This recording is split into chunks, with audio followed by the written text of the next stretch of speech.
this is Julie with Beadaholique, and in this video I'm going to teach you how to make this little seed bead medallion using a Nunn design bezel and some Miyuki Delica 11-0 seed beads.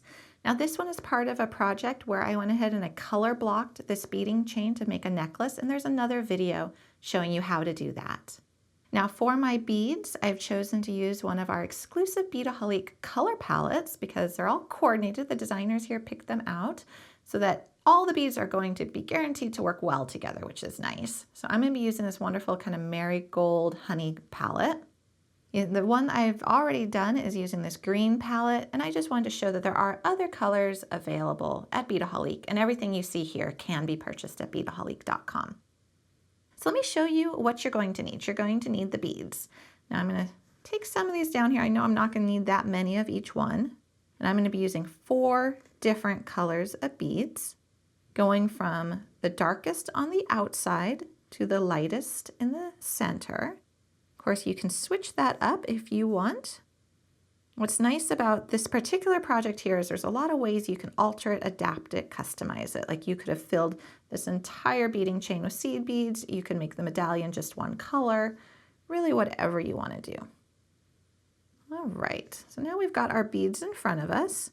You're also going to be using some Nymo thread. Don't worry about the color because we're actually going to be pulling the thread out. It's just going to help us get those beads into the center of the Nunn design bezel in a circular pattern. I would recommend having a Post-it note or some scrap paper handy. We're going to be using GS Hypo Cement. It has a nice fine applicator tip. For tools, you're going to need a pair of scissors, a needle, and then just something to help you place your beads when you put them down into the glue line. So I have a metal awl, I have a pair of tweezers, a toothpick would work. Whatever you have that's going to help you scoot the beads into place. So let me show you how to do this. We're going to take a length of our thread. Now this could also be any type of thread that you want. It doesn't have to be Nymo, it just has to be a soft, flexible thread. And we're going to put our needle onto it. And you could use a big eye needle, you could use a twisted wire needle, whatever would go through the hole of a little 11-0 Delica. And we're not going to tie a knot. So for this outer edge, we're going to do 25 beads. So 1, 2, 3, 4, 5, 6, 7, 8, 9, 10, 11, 12, 13, 14, 15, 16, scoot it down, 17, 18, 19, 20, 21, 22, 23, 24, 25. All right, and when you're scooting down, just make sure you don't scoot it all the way off.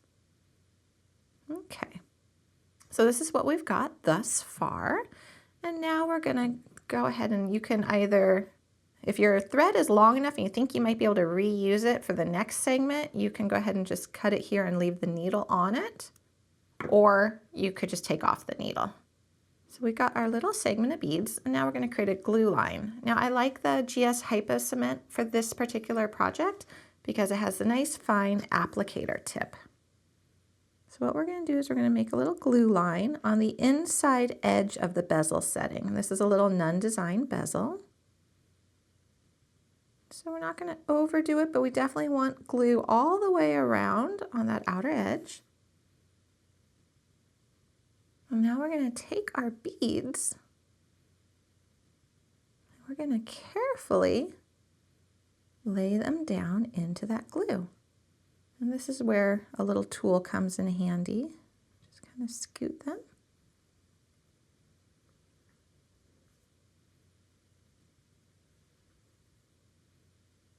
Now what I like to do is you can pull the thread out once you've got them, or you can just trim the tail, depending really on the color of your bead and how visible that thread is.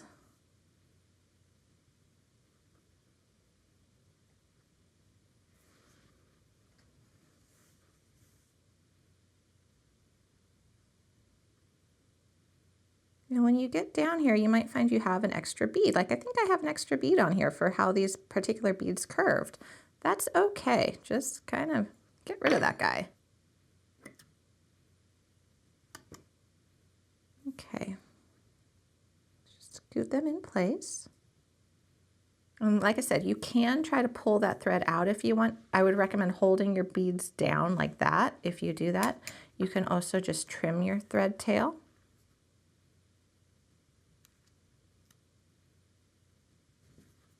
And then just take your little tool, whatever it may be, to kind of push that tail into the glue. So we have that first outer row. And you'll notice that my glue is pooling on my little pad of paper. I would recommend putting the little tip back on your glue between uses, but for the video purposes, it is a little hard for me to see. It's a very fine little hole from a distance. I usually kind of look at it very closely, and it's a little hard for me. That's why I'm not putting my cap back on, but I would recommend doing so between your uses, just to preserve your glue.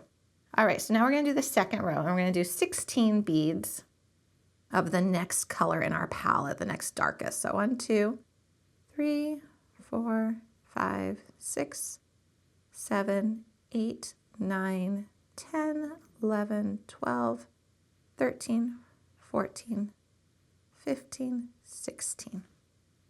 All right, and then again, we'll see if this is the right number, if we need to add one or subtract one. Okay, I'm gonna just cut that length now. All right, and we're going to do another glue line. Now, the little trick here is that you don't want to touch the beads that you've already set down into the glue. If you touch them accidentally, it's okay, but you want to try to make your glue line just right next to them, not really touching them. And the only reason for that is because those are still drying. If you touch them too much with your glue tip applicator, you might pull them out of their setting. A way to avoid that is to let each row dry fully between glue applications, which you can definitely do. So this one, we're just going to pretend that that first row we did is our edge of our bezel. So same technique. Just set it down in there.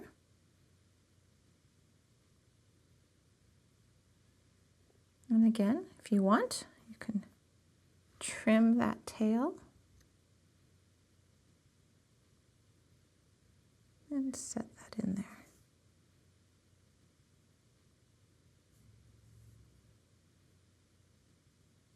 Okay, there we go. Might need a little bit of, well, might need just a hair more glue right there if that's the case. Ah, okay.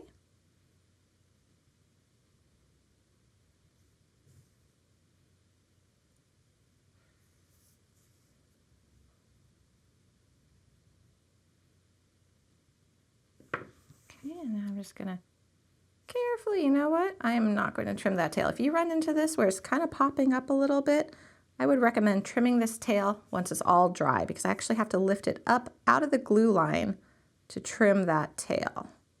So I would recommend trimming that once it is dry. So now we're going to do the last row, with the exception we're going to have one final bead on the very center, but we're going to do 8 for that third row. So 4, 5, 6, 7, 8. And on this one, we're going to try a little something different. We're going to take our thread, and we're going to loop it into a little circle. And then we're just going to do a little knot, like so. We're going to trim our tail, trim our other tail. Now we're going to put some glue in that center well.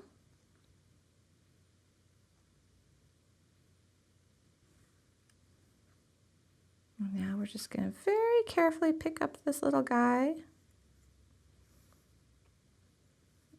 and set him down in. You can kind of press him into place. And now we just have one little middle area.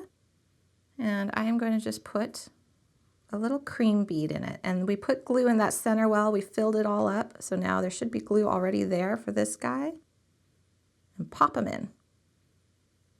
And there we have filled our little Nunn design bezel with seed beads. Now I'm going to see if this is dry enough at this time to just trim this tail. And I think it is. There we go. So this is a delicate process. You do need to take your time and go slowly, and definitely have some type of tool handy. A toothpick really would work to help position your beads. But there we go. We've filled that, and now if we look at it, how it'll hang from that necklace, it's a really pretty little look, very dainty, very petite. And we finished our project, so a really pretty dainty piece of jewelry where you can find everything you see here and many more projects and ideas at Beadaholique.com.